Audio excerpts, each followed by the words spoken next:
Aldtuney here. Welcome to Media Queen TV. I'm so excited about today's episode. We have the amazing Rob Greenlee with us from Connecticut in the United States. He is an awesome guy. He's the CEO of Spoken Life Media and host of the Spoken Life Show. He's also co-founder and advisor to podcasteasy.com.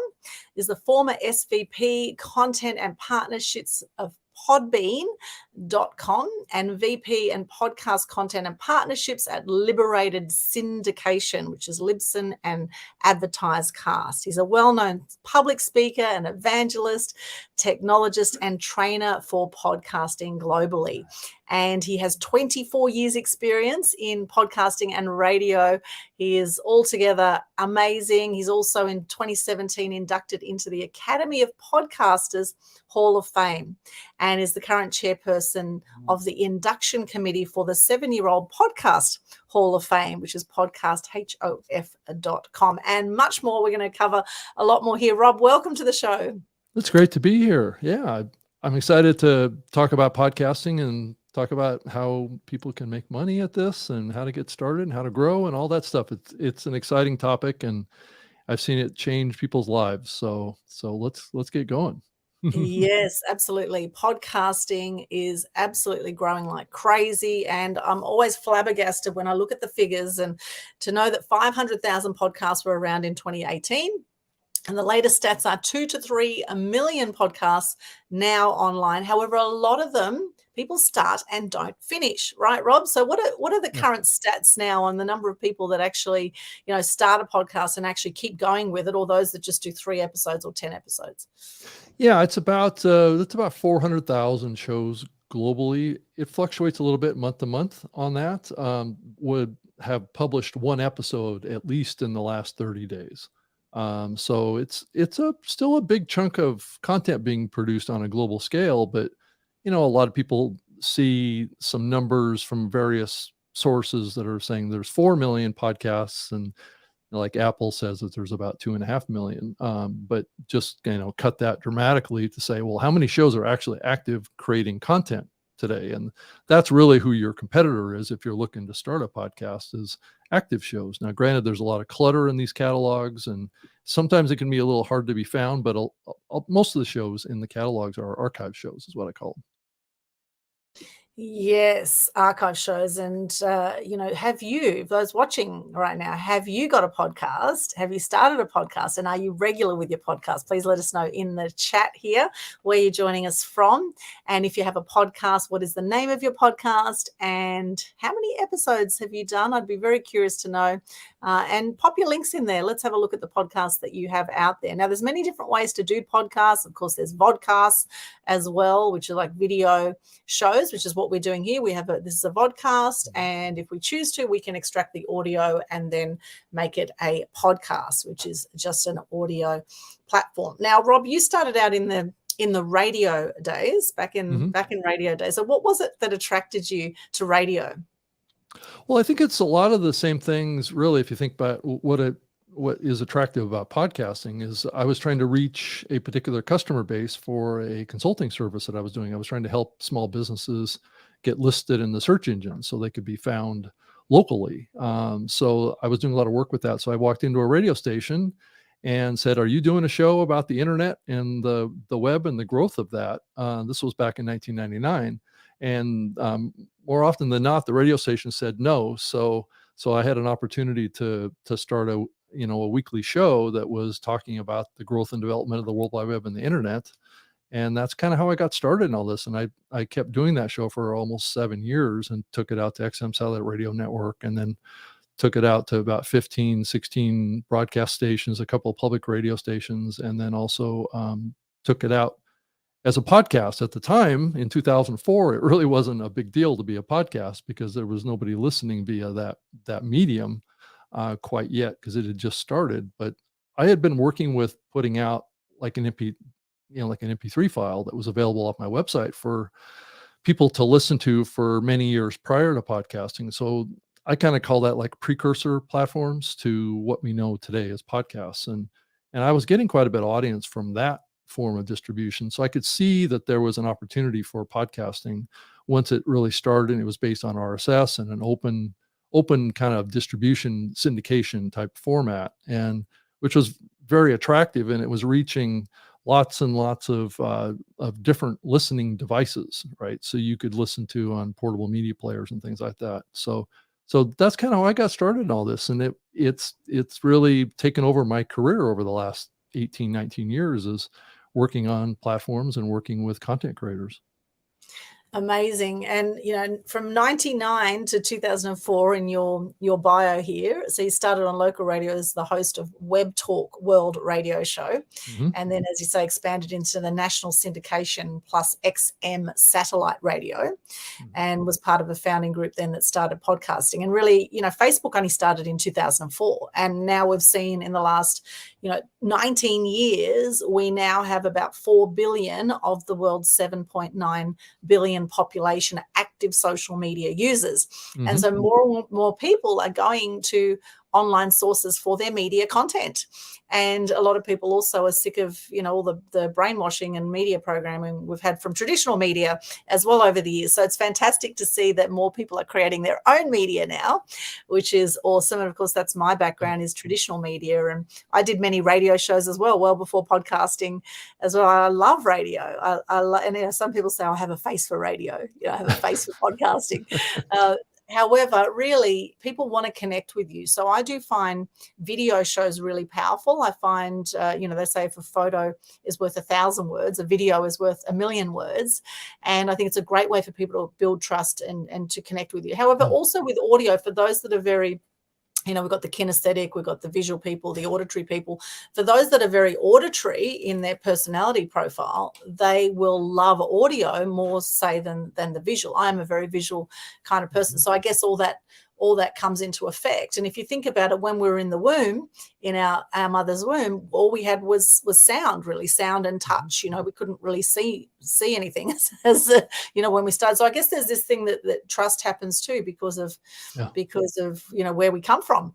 And that people can listen to podcasts, wherever they are, if they're jogging or they're driving or they're, doing whatever. Podcasting is a very non-threatening way to consume information, and a great way to build followers. So for those who are thinking of starting a podcast, what would you suggest to them on how to get started? Well, I think the big thing really starts with you having an idea of what you want to talk about, what your passions are. Just look across your life that you live on a daily basis, and what are the things that attract you to? I mean, what are the things that you love to do? What do you like talking about? What do you like reading about?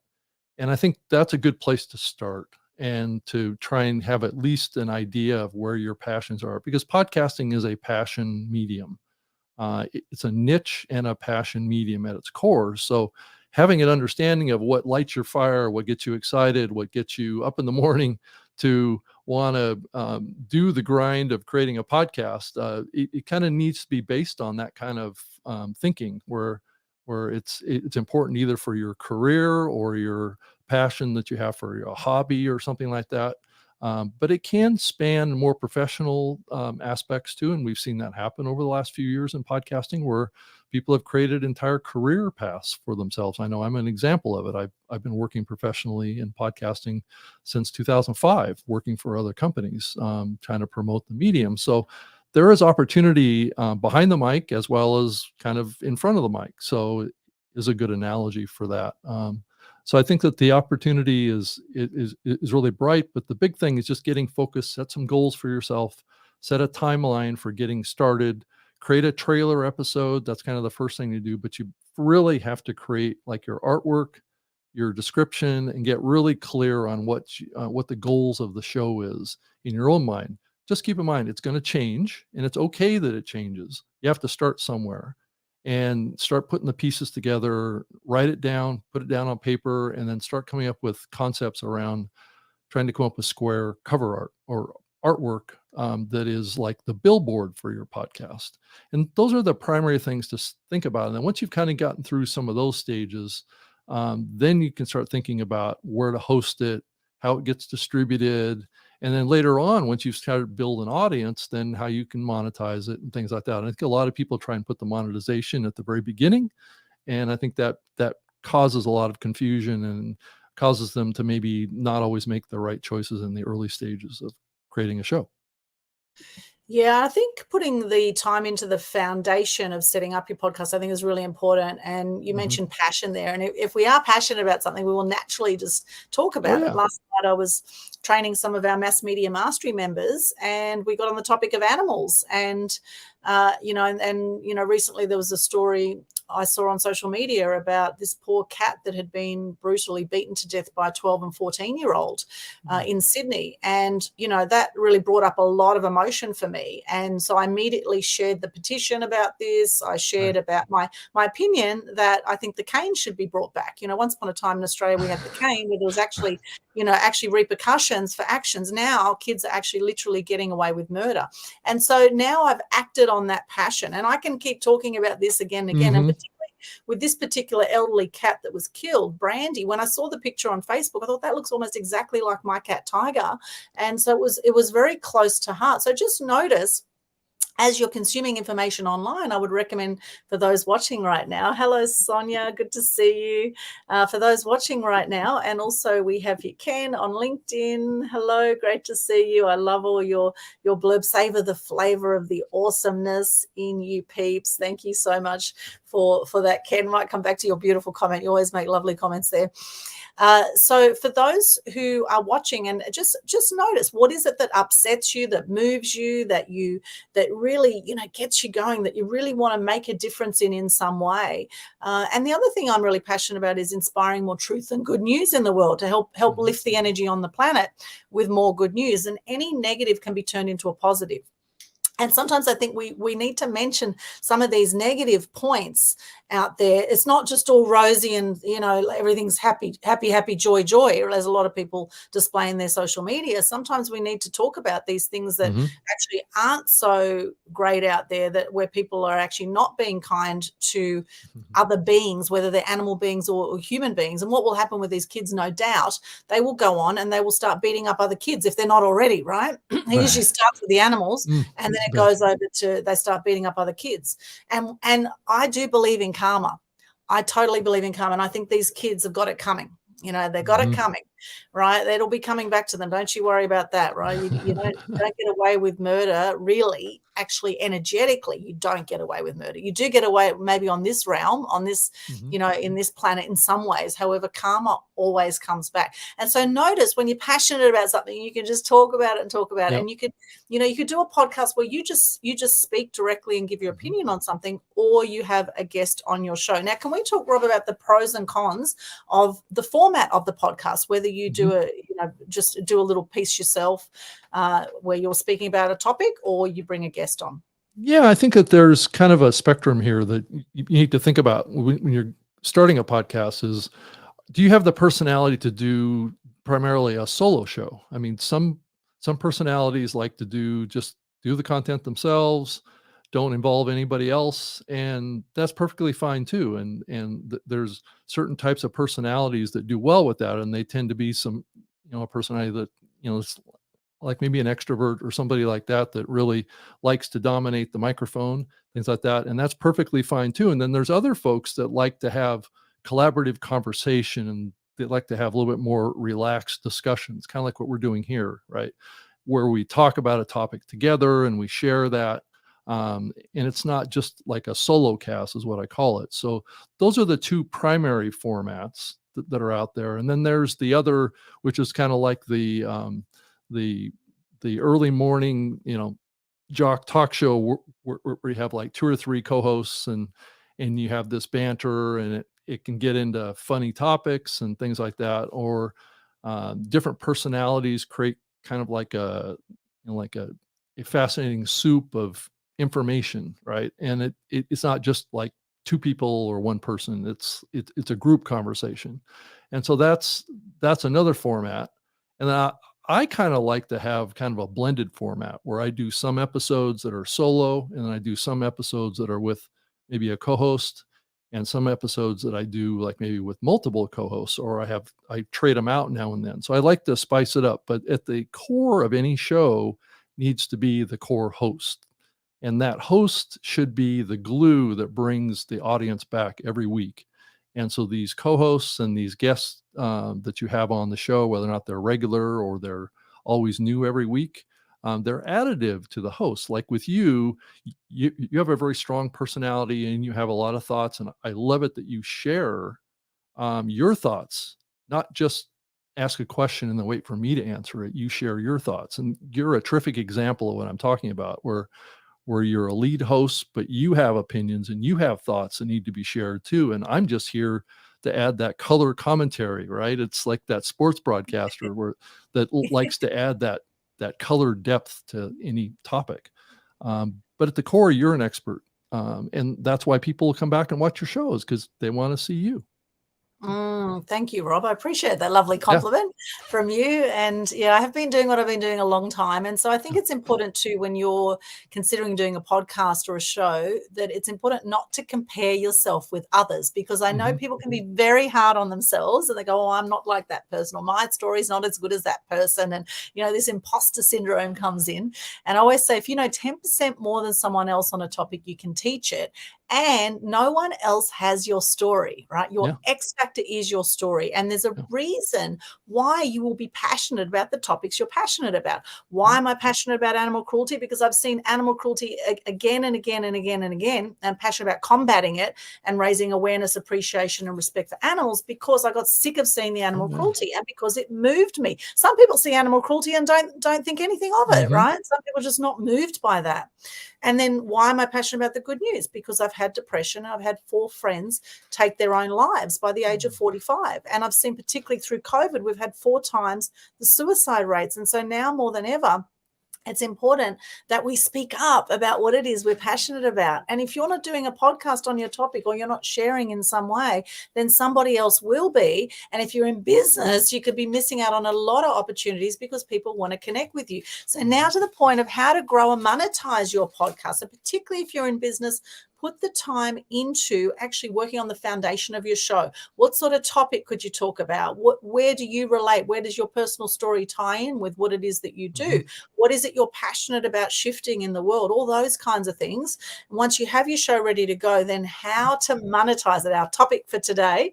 Rob, what tips have you got for us here on this awesome topic on how to grow and monetize your podcast? Yeah, I think that there's a couple more pieces to add to this puzzle, and that's having a consistent publishing cycle with what you're doing is key to holding on to audience once you've got it, because they basically they schedule you into their lives, and what you're doing is you're fulfilling them. It's okay to take some time off now and then and stuff, but just let them know ahead of time so they can plan in their schedule. It's kind of like how a lot of people run their work lives, where they schedule regular meetings and they do that kind of stuff. A lot of people do that with their podcast consumption too. So if you're not going to produce an episode, they would like to know, so they know coming up in this next week, you're not going to be doing an episode. But to look for it the following week or something like that, I think is really, really key to that. And it doesn't matter if it's the episodes are daily, weekly, monthly, whatever that cadence is. And it doesn't matter how long the shows are, even though I've gotten criticism from my radio show when my episodes were too short, and I've got criticism from when they've been too long. So, that tells you that the whole spectrum is out there and people will listen as long as they want to listen. And so create the content that you want as the creator and that you think communicates the story that you're trying to tell to your audience and the value you're trying to drive to them is really important. So those are kind of just a couple of additive things that I wanted to add to your points. Yes, I think some great points there, Rob. Absolutely. I couldn't agree more on that. So yes, please continue how to grow and monetize your podcast once you have all these pieces in place. Very important. And, you can also do a co-hosted show, right? So co-hosted show like Total Truth show I have with Ken Kleinberg from San Diego, who I've never met. And Rob's been on our show and it's very different vibe on that show versus Media Queen TV now, right? It's it's quite a different experience, because you've got all the energies of all the people coming in that are, presenting their point of view. So that may be something that could help keep people accountable. And, having regular shows, I think, is important. Now, some people do their shows at the same time every week, right? Or every month, or whatever it is. Yep. Whereas, our shows tend to vary. What do you think about that? Having a regular time slot every week or fortnightly, or, versus varying it a bit? Yeah, I think it helps a little bit, especially when you're just getting started. I think when people are, kind of testing you out, they they like to know that it's there at a certain time, so they remember to, put it in their schedule or whatever, or mentally. And when they go to check for it, it's there. It doesn't. This analogy doesn't necessarily apply only to live programs like what we're doing here. It could be on demand too. So when you publish the episode into your RSS feed, the potential listener knows that it generally is going to be there like Wednesday morning or something like that. So they can access it on their way to work, or they can access it, Wednesday in the morning time frame. It doesn't have to be exact, and you can push it out at like 2 a.m. if you want, but as long as it's there like Wednesday morning or something like that, and you do that consistently over time, what you'll do is you'll build a loyal following. And if you can let your audience know that you're going to vary your publishing day or time, just let them know if you can in the prior episode. So when they listen, they know you're going to change the date for the following week. It's always better to let them know, but it's not the end of the world if something comes up and you have to shift it. That's the great thing about podcasting, is that episode's published. It's always there. The listener can come in and get the episode when they want to on their schedule. So Yeah, so I think regularly is good, because people do want to consistently stay in touch. In fact, I was on a networking event just earlier today, and they were saying that you need to be front of mind with people every 2 weeks. So if you're going to a networking event, if you don't attend at least once every 2 weeks, then people forget about you. So it's the same with actually showing up online. I believe if you are doing a show, at least once every 2 weeks would be a good idea to do a show. And no matter what you do, you did mention that you've had people criticize you, right? And this happens, right? You're going to get people that criticize you no matter what you do, my friends. right. And so it's important that you do what you believe to be right. And there'll be all sorts of different opinions about how long you should do your podcast. Yep. Now, we do our Total Truth shows. We've done up to 2-hour shows. And if people are really interested in the topic, they can hop on. And the thing is, you can always turn a longer video into a shorter video. And I found a platform recently called video.ai. I'll pop the link in here. It looks like a great platform that you can actually turn longer videos into shorter videos. What is your ideal length that you prefer, Rob? Well, the history of podcasting, at least the massively successful shows, tend to be in the 40 to 45 to 50-minute range. It's been the history. But we have seen over the last couple of years a few minute decline in that number on average. There's been some research that's been done, and that number does seem to be dropping, but I wouldn't say it's dropping dramatically. Like maybe we're down to like 40 minutes now versus 45 or something like that. So it's still up in that larger range. It's hard to get value out of a podcast that's too short. So it's audio. I think it's possible to get more value out of something that's in video, that has visual imaging that can communicate more. Plus, one advantage of audio is that it can be consumed in a lot more places and a lot more parts of people's lives. Where video, you have to be sitting in front of a screen, you have to be, dedicatedly focused to that. But audio, you can listen to while you're jogging or mowing the lawn or on a bus or something like that, and maybe you can't see your screen or for whatever reason, and it's just a lot more convenient to listen to audio. Yes, that's true. And I must say, when a show goes for an hour or 90 minutes, I like that we can go deeper with the show, whereas I find sometimes the short shows are just sort of short content Yeah, pieces. it's hard to get value out of them. Right. Yeah, Yeah. it is hard to get value. But this video.ai, and there's other tools out there. This isn't an affiliate link. It's just the normal website here. You might want to just check it out, video.ai, to help make short videos from long ones instantly. It's amazing what AI can do now, I must say. With ChatGPT, everyone's been chatting about. And I must say that there's a part of me that is concerned about people's critical thinking disappearing with all these AI platforms. In some ways they do make make things easier, but ChatGPT, I think people are going to forget how to think in some ways. They're going to just rely on technology to do everything for them. Well, that and not do as much deep research to learn this stuff, because it just gets spoon fed to you, right? I mean, it's great to ask a question, but in the old times, you used to have to go to the library, and you have to, look at 10 different books, and you had to read a lot to be able to extract little pieces of information. But now it's all being done for you, and it's. But I agree with you. It's going to, I think, kind of minimize the need for research skills. Right. Yes, absolutely, to do more research. So on the topic of monetizing, now there's different platforms you can put your podcast. So maybe we look at, okay, what are some of the different platforms where people can, once they have the audio, which I love StreamYard, I must say, because you can, on here when we record it, it records a video version and an audio version, which you can then put straight up onto a podcast platform. Now we've been using Anchor.fm with our Total Truth shows. What are some platforms? Now you worked at Podbean. What are the pros and cons? What are the main platforms that you would recommend? Well, I think on the monetization front, I just want to mention a couple little things too. Is that it's important to grow your show, your audience, kind of first, really, before you start thinking too much about monetization. Just because the obvious factor here is that the larger numbers of listeners you have to your show, the more opportunity there is to monetize it, just across the whole industry. So there's no one method that you can do that can monetize a show that has 5 listeners. So that's going to generate any kind of, you can, and the technology exists in the medium right now to do what's called automatic advertising. But the problem is you're not going to make anything. So, and it's not going to be worth it for you to invest and have your show have a bunch of ads in it, if there's not enough people listening to it to make it worthwhile for you to deliver ads. So when you're starting out, I recommend to not have any kind of monetization strategy right at the beginning.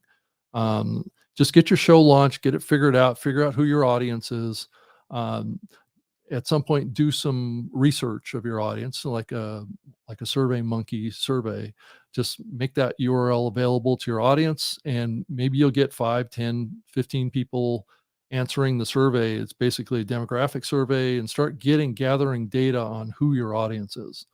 Are they male, female? What's their age range? Just basic information. Don't ask a bunch of questions, but just ask just some core ones, so you can have better information that you can talk to a potential sponsor of your show down the line. Maybe even on a direct basis. Maybe you have a friend that has a company that sells a product that aligns with the topic of your show, or you reach out to a particular brand, and then you can put a little sales packet together and say, I'm doing this show that appeals to the same type of demographic audiences you're trying to reach with your business. And why don't you run I'll do a host read ad, and I'll run that in my podcast for a month. It's like $100 an episode or something like that. And that's a great way to get started in podcast monetization. And then as you grow your audience, then you have a lot more options. You can get involved in programmatic advertising, which is the dynamically inserted automatic ads, where you don't actually have to do any sales or reaching out to sponsors. They actually come to you through the platform that you're hosting on. And then there's what's called the host reads, which are typically sold by agencies that sell ads for podcasts, but those are usually shows that have at least probably 20 to 25,000 downloads per episode. So they're usually larger shows. And then there's the premium side, which can get involved in selling a subscription to get to your content, or a certain chunk of your content that could be like bonus content or whatever, like a Patreon or a paywall for your archives. So let's say you have a show that drives a lot of value across your archives. You can put some of your shows in a paywall environment that people can get access to, and then a couple of your shows that are available for free on the outside that are advertising supported. So you can do like a freemium model. Some shows are increasingly putting all their shows into the premium model, but I think it's better to be kind of out there and public with your show. I think it helps build your personal brand. It helps build the audience for even your paid side if you have free content out there too, and then just build that advertising model as you grow your community. And that's really what you're doing, is you're building a community of listeners, and creating that trust relationship with those listeners is really key to holding on to them, right? Build that loyalty, build that connection. That's why I was talking about earlier about the connection with the host. Like with you, is that the audience is coming back to the show because they like you and they want to hear from you. I'm just an additive piece to this particular podcast. So, and that's what's important. That's what keeps that audience coming back every week. So that's kind of generally the typical models. Now, granted, you can sell merchandise, you can put on masterminds, you can do consulting work, you can create a podcast that supports an existing brand like a retail store or an online product that's being sold. There's lots of ways that podcasts can be used. It's really a blank canvas of what you want to do. And it can be a little complicated to get all of the platforms figured out, especially with the AI stuff that's happening right now. I was talking to a couple of AI platforms earlier today, and oftentimes what they do is they take one little piece of the podcaster's publishing experience and they try and automate that with AI. And it's just like, it just creates a lot of complexity for podcasters. So having that workflow is really important, and trying to crank it out as quickly as possible so you have room in your life for other things is important too. So, and oftentimes podcasters will burn out if it's too complicated. So that's why it's so important. And that's why a lot of podcast hosts have really worked hard to make the publishing process as easy as possible so podcasters, content creators can get in and out and on with the rest of their lives. Yes, a lot of gold in what you said there. Growing an audience. Now, that's interesting because, it's like the sky's the limit when it comes to the number of followers you can have, the number of people in your community, and of course, algorithms changing all the time. So not as many of your followers or connections are seeing your stuff either. And this is where it's important to be social with your social media and actually to interact with people. So my question is there around, so how many followers do you need to really be able to monetize? Like, is 1,000 followers enough, or 1,000 connections enough to actually start to get a sponsor? Well, I think it depends on when you talk about this topic. I think talking about social media as well as podcasting together is not necessarily the right way to look at it, because there's not a lot of correlation between your followers in Twitter or Facebook and the people that are subscribing to your podcast. So what you're trying to do is you're trying to use these social platforms as a recruiting tool to attach them to your podcast, but only a certain percentage of them are going to actually make that jump, right? Because you're causing them to, connect with you at a different medium, right? So if they connected with you on Twitter or Facebook or Instagram or whatever, you have to convert them into being a podcast listener or a podcast viewer. And so what you're using these social platforms is basically a marketing, promotional, recruiting tool to get people to connect on a regular basis with your show. It's oftentimes done through either a newsletter sign up, or it's done through pointing people to a podcast listening platform like an Apple Podcasts or a Google Podcasts or a Spotify or some of these platforms where they can actually click a button that says follow. and then that gives them a notification on their device when you have a new episode.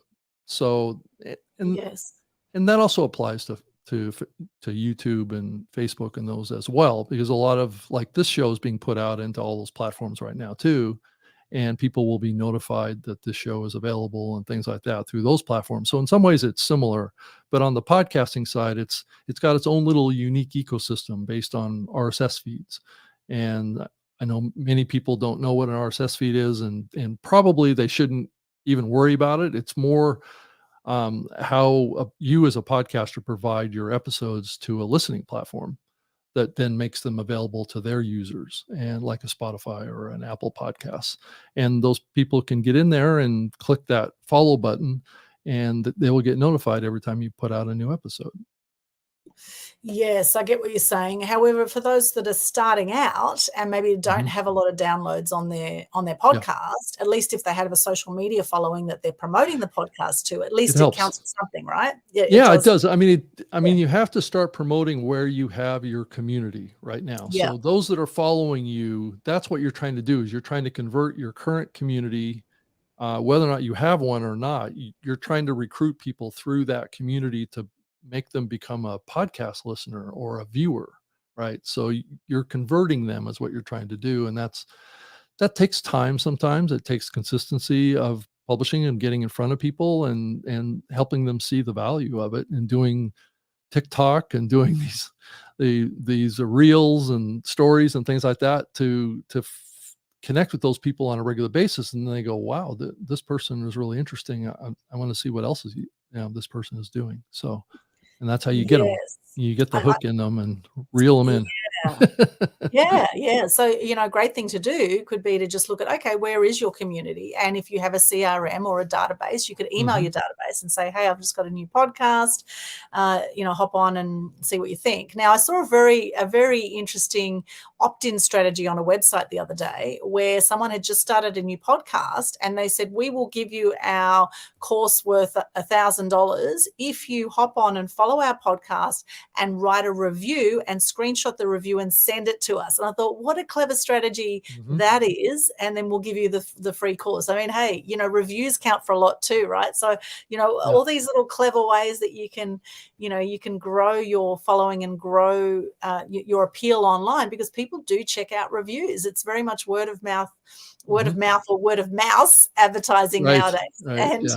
And people don't know who to trust, and so they're going to Google you, they're going to check you out. And these reviews, you Mhm. wonder how many of these reviews are prompted by because people are being given things for free to do the review, or how many are actual accurate reviews. You won't really ever know, No, right? you don't. Right. and, Right. and so there's all these kind of strategies out there that people use to grow their podcast. And so I guess wherever the people are, that's where you start, right? Just start somewhere, because the Yeah. sky really is the limit with this.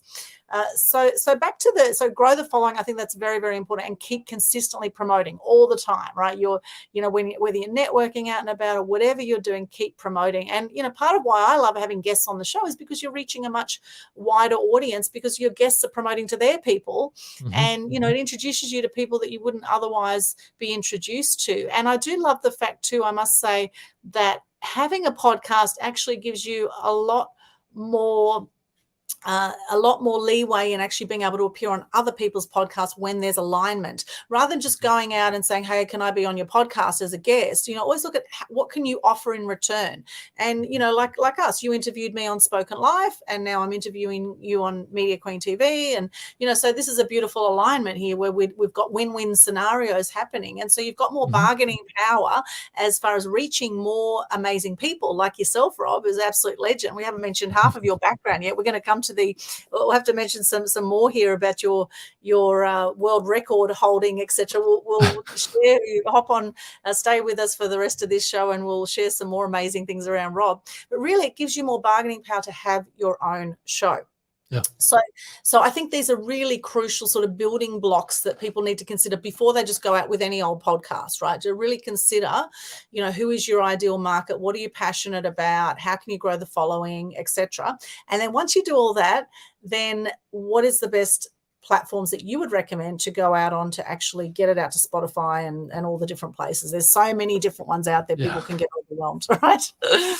Yeah, and I don't I actually work for any of them anymore, so I can speak more frankly about it without having to point to one or another. Which I've worked for like 4 podcast hosting platforms that are kind of the top ones in the industry. So um, and and it really gets down to you know what you need as a content creator. I mean, each of the hosting platforms kind of has their little special sauce to them that is sometimes hard to see on the outside because I mean, you go to their website and for like Libsyn.com or Podbean or Spreaker or Buzzsprout or any of the larger podcast hosts, or even the Spotify for podcasters now, which is the new thing that they've shifted away where they they're moving away from the Anchor brand. So I would say that those are the top podcast hosts. And then also my co-host runs a company called Blueberry, and that's BLUBRRY.com. He's a podcast hosting platform too. And across, all those ones that I just mentioned, you're probably looking at probably most of that couple million podcasts out there are hosted on those platforms.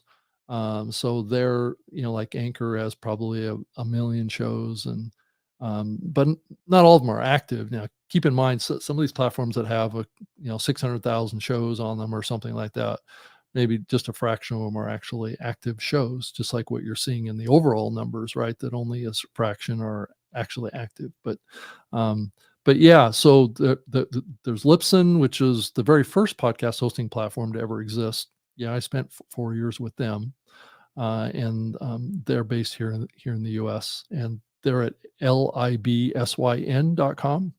is one, and then another one is called Buzzsprout, and that's just how it sounds, Buzz sprout.com, and they host probably about four or 500,000 shows too. So it's a big platform as well, and it's really easy to use. I got a demo of it for the first time because I'm not working for any one of them now. So all the other ones now will give me demos of their platforms. So now I can speak more precisely about all these other platforms now. And then Podbean I was just with.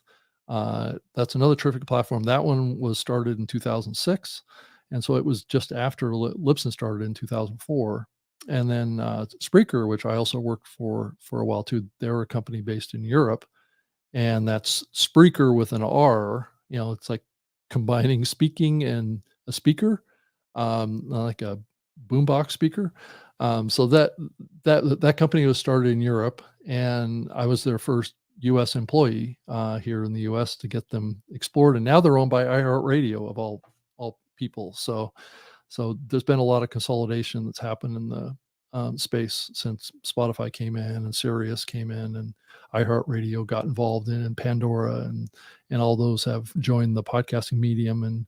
And here more recently, YouTube is trying to get into the medium too, and they're increasingly wanting to host video podcasts. So they've created a whole other section in their studio publishing platform that you can tag your video a podcast now. So there's lots of choices out there, and they're all a little bit different in what they do. Some are a little stronger on the monetization side, some are stronger on the enterprise side, some are stronger on their pricing plans, being a little more price competitive. So you just kind of have to shop around to try and find out, and that's the position that I'm now in now too, trying to sell all the platforms. And I'm not sure that I can fully do good justice to that to every podcaster. So if you have a question about that, you're welcome to send me an email if you want. It's just rob.greenlee@gmail.com, and I can just share with me what you want to do, and I'll give you a recommendation if it'll help.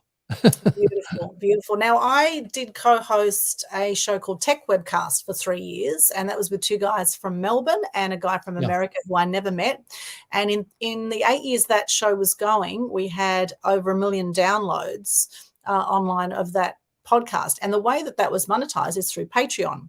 So we had people that were paying through Patreon, and we just kept promoting Patreon, and we had sponsors that we would mention on the show and things like that. So I guess people really have to feel their way and see what feels right for them with the different platforms to pay or not to pay. Is it worth investing and actually paying for some of these platforms, or like Anchor.fm is free? It's free, right.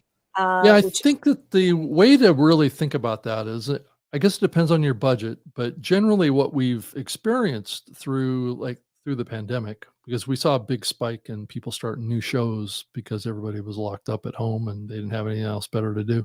So they would start a podcast. But a lot of those have faded away now. And so what we saw was, the attractiveness of free is great, but it doesn't bode well for I guess keeping you serious about it, because it gives you the option. Well, I'm not paying for that, so I don't need to do it. So it's a little bit of a psychological motivation to pay for something, because then you're more likely going to do it, because you're paying for it, right? So there's a little bit of kind of internal self manipulation that goes on here that's important too, because if you're going to start podcasting, I think the thing to do is to do it for at least 6 months or so to see if it's something that works for you in your life. Give it some time to work. And I think a lot of people will start and they'll do like 6 or 7 episodes, and they're going to say, well, I ran out of things to talk about, or I, something came up with my personal life or something like that, and I have to stop. And if you're not paying for it, it's pretty easy to quit, right? So, that's kind of my advice, but it depends on your budget too. I mean, certainly if you're disciplined and if you can combine the discipline without having to pay, sometimes that's a powerful combination. So go for it. So true. And when we pay attention, right? When we Right. pay, we Yeah. pay attention. And we definitely do value things more when we do pay for it. So I love what you're saying there. So really check it out for yourselves. But, I think you touched on a great point there about being patient. Be patient with the show. People sometimes they do 1 or 2 shows and they think, oh, suddenly they're going to be an overnight celebrity. And as they say, it Yeah. takes a lifetime to be an overnight success, right? One of my favorite sayings at the moment. Consistently showing up with what you do is absolutely crucial.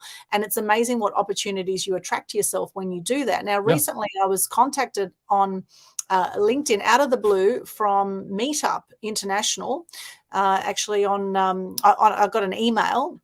Mhm. Meetup International head office in the US contacted me to be interviewed on their Keep Connected podcast with the CEO of Meetup International, David Siegel, out of the blue. I mean, this is a massive opportunity. I was so excited about it. And they just Yeah. found me online. Why? Because I consistently put great Yeah. content out there. And I think also with what you put out there, I think considering it's not Mhm. just about you, what is your big why that is actually helping the planet? So they are particularly interested in the Global Good News Challenge, right? They're doing a whole segment on mental health for May with the Meetup Mhm. podcast.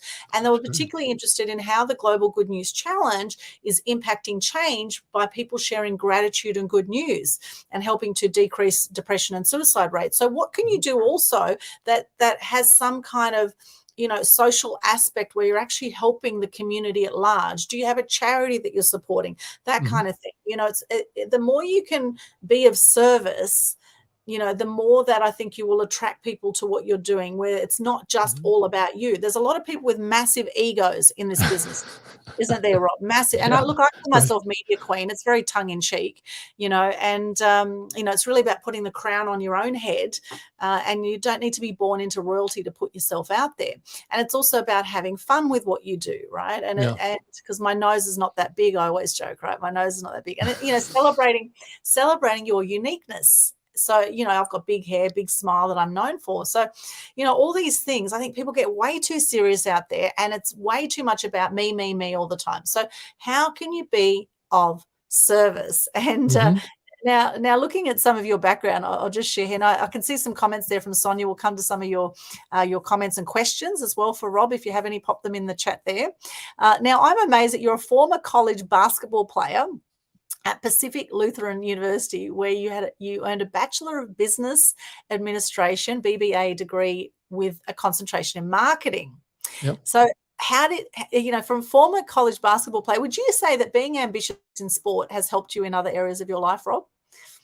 Yeah, I think it definitely taught me the ability to play with a team, to be disciplined, and to know that it takes hard work and concentration to be successful. I mean, those are all characteristics that you have to have in order to be a successful competitive athlete. So Mm. those are all things. And I had great coaches when I was going through college and in high school and when I was younger, that really kind of cracked the whip on me, just to be totally frank about it, and got me focused and reaching my potential, and or at least striving to reach my potential, and trying to improve and get better every day at what I do. But it was all about mental discipline is what it really comes down to at the end of the day.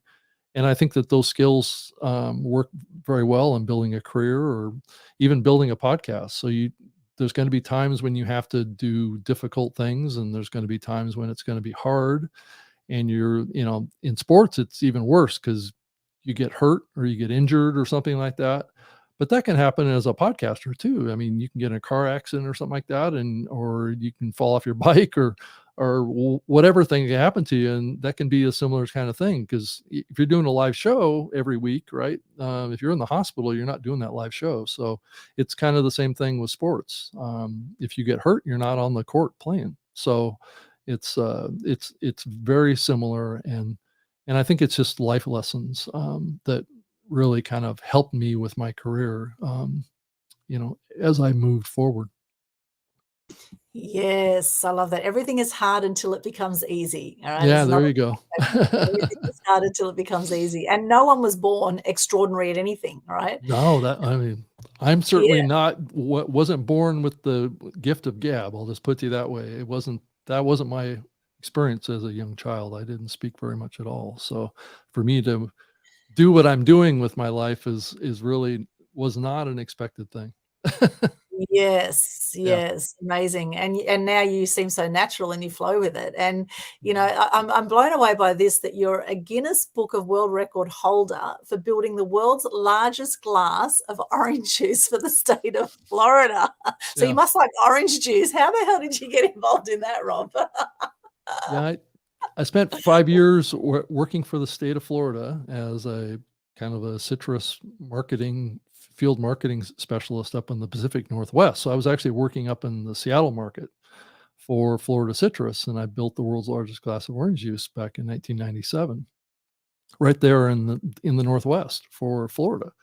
So, and I started traveling around the country with this glass and filling it up with orange juice. And actually, I filled it up with orange juice 3 times, and I filled it up with grapefruit juice a couple times too. But the Guinness people wouldn't give me the record for the world's largest glass of grapefruit juice, but I tried. Right. And so how big was this glass of orange I was juice? about 9.5 feet tall.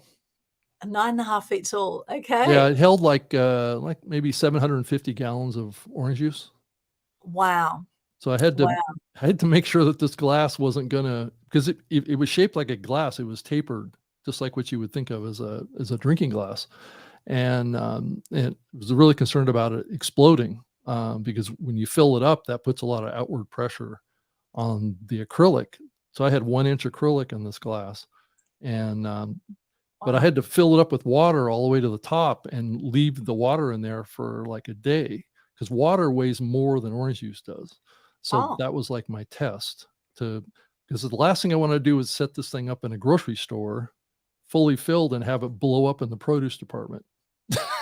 Oh my gosh, That this is was my test for this wow. thing. Actually, I served the juice out of the glass because I had a refrigeration unit that was attached to the bottom of the glass that kept the orange juice at like 34 degrees. So Oh, I could wow. serve it off of beer taps. Oh, I love it, I love it. That's one way to be outstanding. I absolutely love that. And now we'll come to some of the comments here. We've got Sonia with us from Bali. She says, I need a lot of good news now, especially with the negatives around me. Yes, it can be so tiring and draining, Sonia, absolutely. And for those who do want to do the Global Good News Challenge, I will pop the link in here. Go to the Facebook page, pin to the top of the page, Global Good News Challenge. You will see all the details. Absolutely free. We have a 4-day challenge for April. I'm challenging you to do the Global Good News Challenge. Very simple live video. Just share your name, what you do, 3 things you're grateful for, and a piece of good news. I'd love to see you do a good news challenge here, Rob. One day we had Ken took on the challenge for December, did the 12-day challenge for the 12th month. Oh, Maybe we'll see Rob do one too. Let's wow. see. Let's see. Uh, and Sonia says, can I co-host with Mr. Willie instead? Yes, Mr. Willie, my koala. Sonia and I have this long-standing joke, and the koala, he's actually he's taking a nap at the moment because they do sleep 20 hours a day, the koalas. So at the moment, Willie is taking a nap. So we will be back. And yes, perhaps you could co-host with Mr. Willie for the 4 hours of the day that he's not sleeping. So anyway, that's Sonia loves the koalas. Okay, now Sonia says, I'm not ready for co-host. It takes big commitments for schedule, vision, and mission for co-host. Yeah, I think if you are going to co-host, you need to be aligned with whoever you're co-hosting. You need to have something in common. Mhm. What are your thoughts about finding the ideal podcast co-host, Rob? I think it can be a fun challenge, but it can also be a challenge. It's a chemistry question is what it is at the end of the Mm, day. And sometimes it's difficult to find that compatible person that aligns with you and is complementary to you, but different than you. So you don't want to have a co-host that has the same sounding voice, number one. You want to have them have a very different sounding voice because they're not always going to be introducing themselves like, well, who's talking? I don't know who's talking. So you don't want that to happen. And then you obviously want to have different types of personalities. So you want to have somebody that's very outgoing, very outspoken, and then maybe a person that's maybe a little more subdued, more neutral, things like that, because your audience will gravitate towards one or the other. So you need to basically address the full opportunity of your audience, right? Of trying to appeal to somebody, because oftentimes they'll come in and want to listen to the co-host more than they want to listen to you. But that's the magic formula of the chemistry that I'm talking about. So over time, like I've been doing a show with Todd Cochrane from Blueberry as part of my new media show for like 12 years. So I can actually finish his sentences, if that tells you anything. I mean, that's how wow. well I know him, right? So when we talk about a topic, sometimes we argue about it you know, like what a boyfriend and girlfriend would do, right? But there's other times when we're like, yeah, I mean, I I could have a little bit different take on this, or I have a different kind of psychological or emotional approach to this, whatever this topic is. But you know, Todd can be very, hit you in the head kind of a personality, where I'm a little bit more of a soft hit, so it's just creating Yes. that kind of chemistry that works, right? And sometimes that's hard to find, and sometimes it's hard to know if that's going to develop. Absolutely. And having that longer term commitment. With Ken and I, it's quite interesting, with Ken being from San Diego for the Total Truth Show and me being from Australia. So you've got the Aussie accent and you've got Right. the American accent. And then the So other it's day, quite different, it right? is very different. And Right. I tend to talk really fast, and Yep. Ken's more of a thinker. He talks a bit slower. I'm a, And I'm a little bit like that too. I speak a yeah, little slower. I'm from the West Coast of the US, so we speak a yes, lot slower over there than we do even yes. in the East. The East side of the US speaks a little faster too. Yeah, yeah, it's awesome. It's awesome. But really having that commitment, dedication, having someone that you actually enjoy working with, I Yeah. think that's important. And with Ken and I, usually we finish a show and then we say, okay, we set the dates for the following shows, and we're Mhm. usually booked about a month in advance with our guests. So we have that ongoing commitment. We're up to about show 24 now. That's And great. it's awesome. It's a great show. Actually, how did you find it on Total Truth Show compared to this show? How did you find the difference, Rob? Well, I I generally always like it because there's fewer people on the show, which means that I can share a little bit more. The more people that you have on a particular show at any time, the less each person is able to contribute to that show too. So there's a trade-off for that. So unless you want to just dominate the conversation, which I generally don't want to do, because I want to contribute to the discussion in a positive way and get everybody a chance. I've been a panel moderator for years, so I kind of look at things from being a host, even though I'm a guest. So it's because it's been trained in me to actually do that. So I like to create kind of a balance, right, in the show and be fair to everybody that's there. And I've been known to, even as a guest that has another person, will actually pose a question to one of the other guests on the show, just because that keeps the flow of the topics moving forward. Right. Yes, you're totally right there. Now, Sonia's got an interesting point here. On the new platform I'm going to use on our event, Online Live Podcast Summit in June, which is actually where Rob and I met on one of Sonia's events. Thank you, Sonia. That was awesome. We have Clips Creating feature. So it's a new platform that reached me out through LinkedIn and gave me a free 1-year pro plan as an influencer. Well, that's very cool, Sonia. I love that. She says, yes, I'll monetize your videos. She says, Sonia says, amazing always to have you on our events. Yeah, I love being on your events, Sonia. Love what you do there. Now, she has a question for you here. What paywall can you suggest, Rob? What paywall? So what type of payment platform, I think she's asking me. Yeah, I think a good one to think about is Patreon, which is a good one that is a little bit of, it gives you some options, right, of different things that you can do around a paid model. It can be bonus content, it can be, premium content, but there are the podcast hosting platforms like a Libsyn or whatever have what's called a Glow product that's inside of it, and you can put up content behind a paywall there, and I would say that's the industry leading platform for putting up premium. You can also go directly to Apple and publish paid content directly to the Apple platform and monetize through the Apple ecosystem. And increasingly, Spotify's offering that same opportunity too. And Libsyn has a partnership with Spotify to push that Glow premium offering up into Spotify too. And here more recently, some of the platforms also have enabled that to go into Apple now too. It's called the Delegated Delivery Platform, and a few of the other platforms, hosting platforms, support that as well. So be able to push content up to Apple through your current publishing platform.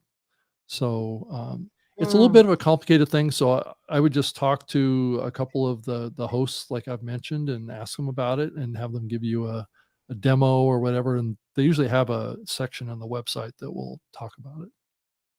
Yeah, nice answer. Now, Ken Dunn is with us on LinkedIn. Tonight's conversation is so delectable, scrumptiously, deliciously, edibly, Wow. tasty, good. Wow. Yeah, Wow. Ken. Wow. Love that. Love your descriptive terms. Like Beautiful. diner food, right? Yeah, it's edible. We are edible tonight. I trust you, Aldwyn and Rob. Thank you, Ken. We trust you too. Thank you so much for joining us and being so consistent with supporting our show too. So we're happy to mention you because you love us, we love you. It's a beautiful win-win scenario out there. Now, we do need to wrap up the show shortly. So for anyone who has questions still or comments, let us know in the comments, actually, what did you get from this show so far? And pop in any questions, comments. And if we don't get to it right now, we'll come to it after the show finishes. So where can people connect with you, Rob? Well, I can be found on Twitter at Rob Greenlee, and that's 2 E's on the end. So I can be also found on LinkedIn, Instagram, Facebook, YouTube, all the major, even TikTok for that matter, all the major platforms. But if you want to reach out directly to me for whatever reason, it's just rob.greenlee@gmail.com is the best way. And then I have a website at robgreenlee.com too that has links to things as well. So those are the best way.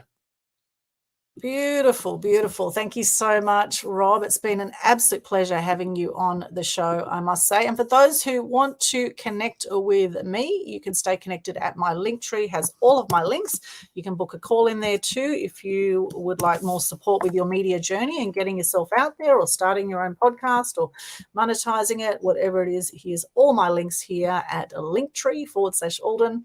linktr.ee/Aldwyn, and lots of other links here in the chat as well. If you're not seeing it wherever this is streaming to, sometimes the chat doesn't go across from StreamYard to all the different places. So I'll make sure that goes across afterwards for all the links we have shared today. So we have the video one right here, vidyo.ai. We shared that about making short videos from long ones. We also have the StreamYard code. So for those who are considering StreamYard, like this platform StreamYard, and this link here will give you $10 US off if you upgrade. There is a free version you might like to just play around with first. However, that is a link for you that you can get $10 US off if you upgrade. For those who are up for the Global Good News Challenge, here's a challenge on any social media platform. You might want to do it on TikTok, Rob. Do your Global Good News Challenge. Do you think you'd be up for it? Do a 4-day challenge for April? I'm putting you on the spot now. Yeah, possibly. I'm going to be gone for part of April to the National Association of Broadcasters Conference. So I'll have to time that with that. Okay, beautiful, beautiful. Okay, well, look, you can do the videos in 1 to 3 minutes. It's just being consistent. Okay. Consistent, very short video.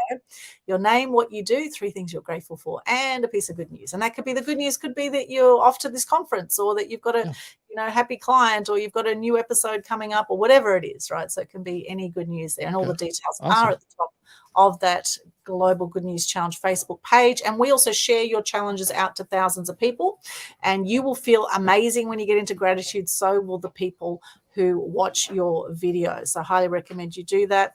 We've got all of Rob's links in here. You can check it out, all the links that he mentioned there. Except his email's not in there. We've got his Twitter, Facebook, etc. So you can reach him all over the place there. And my link tree here, and I've got a YouTube channel as well, Media Queen TV, inspiring truth and good news. Any final words before we wrap up today, Rob? Any quotes you'd like to share? We've got Sonia says, thank you so much. Amazing sharing. Thank you, Sonia. Thanks for your support. Love you lots. And Willie loves you too. He misses you already. I can tell while he's sleeping. Yeah, I just have words, one thing to take away is that podcasting is a way for you to chase your passions. And now is a terrific time to start a new podcast. In a down market like what we're seeing with the economy and things like that, a lot of the larger media companies, whatever, are not creating new content as much. So now is like a window of opportunity for independent creators to step up and start creating content and start building audience, because the big competition is kind of playing at the sidelines right now. So it's a good time to get a show going. So step up and just start podcasting. Just yes. Yes, I love it. There's no time like the present. Right. Just do it. Just do it. I love that. Thank you so much, Rob, for being our special guest today. It's been an absolute pleasure having you on the podcast. And thank you for sharing your wealth of wisdom with us. For those watching, please let us know, what did you get from this show? Pop in the comments there. Share the love if you've enjoyed this and you know someone else would love all this amazing free content we've given you from all of our years of experience here. Then that would be great for you to also share the love, and make sure you subscribe and all those things. Follow us on online, connect, and we'd love to connect with you as well. Wrapping up, a favorite motto or quote that you live by, Rob? Wow, I don't know that I actually have one. Just work and play hard. I love it. Work and play hard. Absolutely love that. And Yep. I'm going to share one from Gandhi. It's be the change you wish to see in the world. I look forward to seeing your podcast out there. Please pop your links. If you do have a podcast, pop it in the comments here and we can support you there. And please stay connected. We'll be back soon. Media Queen TV. We have another interview this afternoon with Mark and Stefan Pilgrim from Key2 Group. And we're going to talk about how to grow the healthiest produce on the planet. If you have a home garden or if you're a farmer, you are going to absolutely love this episode coming up in a few hours. So stay connected, and we look forward to chatting with you again soon. Thanks once again, Rob. We'll see you later. Bye for now. Bye. Bye.